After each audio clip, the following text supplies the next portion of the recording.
Hello viewers, welcome back to my channel.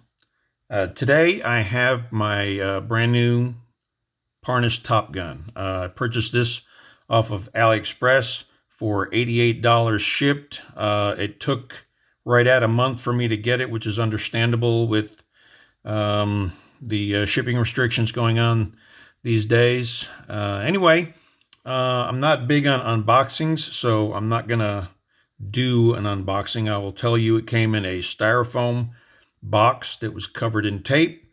The watch was in a plastic bag. It had clear protective tape over the crystal and the case back. It was wrapped in bubble wrap, and it came with the instruction manual, and that's it. No warranty. I can't remember if the AliExpress website claimed to have one. If it is, I'm sure it's not more than a year. At $88, I'm not that concerned about it.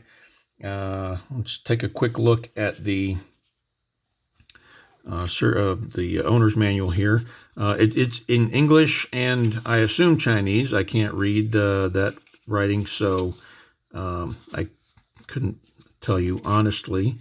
But it represents several different styles of watch. I guess you flip through and find the one that is closely represented dial layout to yours, and then you have instructions on how to operate it. I didn't need this. Nice that it came, but so be it. All right, let's get into the watch here. We have a case diameter of 42 millimeters, have a lug-to-lug width of 51.5, have a thickness between the crystal and the case back of 15.6. It's fairly chunky. You have 22 millimeters between the lugs if you want to change the strap. I have a NATO strap ordered.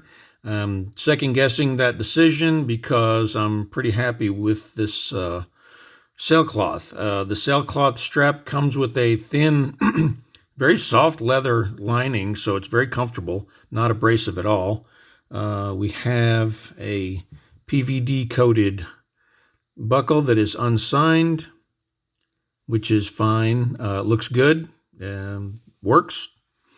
On the dial, we have Arabic numerals, the Flieger style that is layout that is reminiscent of the clock on a military aircraft from, back in the day. That's what I really liked about this watch, is the dial and hand layout. I will tell you, there's a little quirk here. If you notice, the chronograph seconds is a little bit left of center. Well, I guess there's a little bit of looseness, a little bit of slop inside the mechanism, because if I turn it this way, you'll see it centers itself. If I turn it back this way, then it goes back off center. If that's a deal breaker for you, so be it. It's not a deal breaker for me. This watch was inexpensive. This is the homage to the IWC Top Gun, which would have the pretty much the same layout, has the little red fighter jet on the counterbalance for the seconds hand. Obviously, day-date complication, minute hand, hour hand. This sub-dial, I haven't let it run long enough, but it does move when the chronograph is running. I believe this moves one hash mark for every hour that the minute counter. Let's go ahead and start the chrono. And as the seconds tick, for every minute, you'll get a minute movement on this upper dial.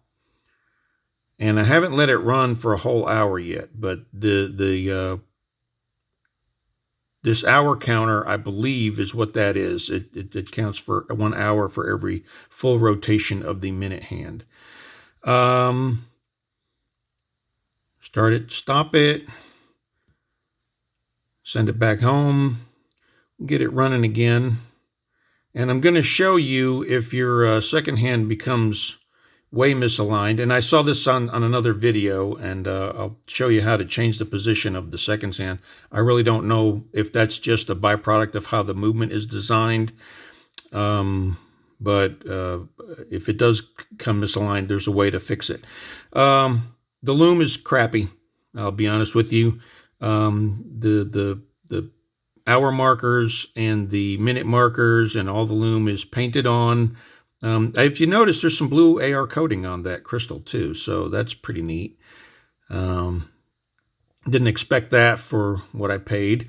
Let me charge up the Lume, and I'll turn the light off, and you can see that it looks neat at first, but it fades very quickly. It's not good quality Lume at all. So let me kill the light, charge this thing up.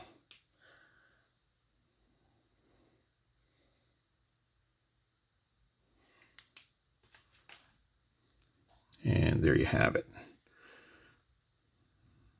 Like I said, it looks pretty good when it's fully charged, but it doesn't last. And let me get the light back on. Not sure what else to talk about here. I'll tell you what, I'm going to stop this chrono, reset it. Now, if you pull the crown all the way out, you can change the start position of the second hand, which I thought was a little odd. And push that back in, start the chrono, stop it, and it comes back to where, I don't know the purpose of that, but I guess if you ever find out that your chronograph second hands is out of place, that's how you can fix it. So let's bring that all the way back around and hold this down, and it'll roll itself all the way around there. And we'll stop it and click it and then put that back. Okay. So again, there's a little quirk there with that little bit of a play in the chrono seconds hand, but again, I'm not that concerned about it. I'm not going to use the chronograph much, if ever. I love the way chronographs look. I love the way this watch looks on my wrist. I love the way it feels. It's very comfortable.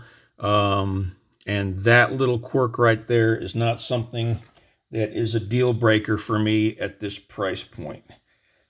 If it is for you, so be it. I understand. Let's do a little bit of a date function operation here. Went out too far. Okay, there's the day change. So you roll it back towards you to change the date, and you roll it away from you to change the day, and pull it all the way out to set the time. Roll it back towards you to advance, roll it away from you to go backwards. Let me do a date change here so you can see how long it takes for the minute hand to pick up the dial. There it goes. It started moving about 11:05, and there goes the date change, and then about another hour and a half to change the day. So that's, that's to be expected. And it claims to be a Japanese movement. Didn't say what brand. I think it's a Miyota. But that is the Parnis Top Gun. I don't know if I showed you the case back or not. It's plain, nicely machined. Did I scratch it already? It looks like I did. Okay, you got 6 notches there, so if you have a case back remover tool, you can take that off and put a new battery in it. The sailcloth again, I don't know how much I spoke about that earlier.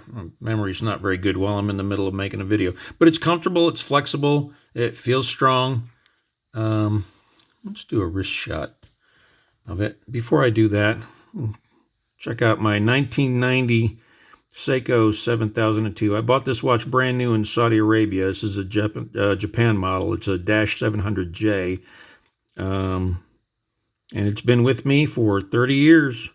A lot of memories go with this watch, a lot of good ones and a lot of bad ones, but this is the watch in my collection that has the most value to me. Not the most valuable, obviously, but I just had it serviced. It's running well. I didn't want anything refurbished or restored.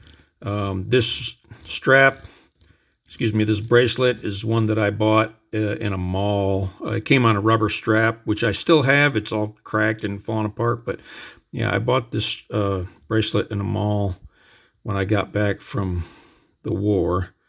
And anyway, I might do a video on this at some point in the future. But for now, let me get it off, and we'll put this brand new chronograph on and get a wrist shot of it.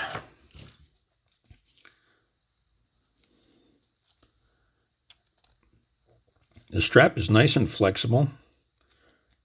Never had a sailcloth strap, so I like that. The keepers are made out of the same material.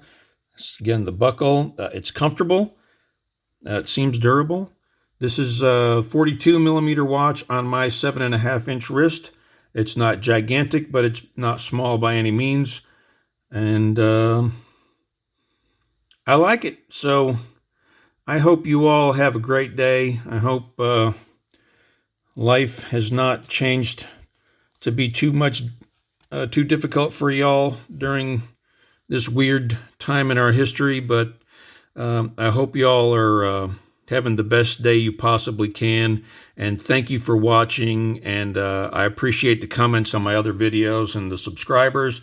Really wasn't even expecting any of that, but it's nice that people appreciate what I'm doing, and I appreciate you for the positive comments that I've gotten, and y'all take care of yourself. Until next time, adios.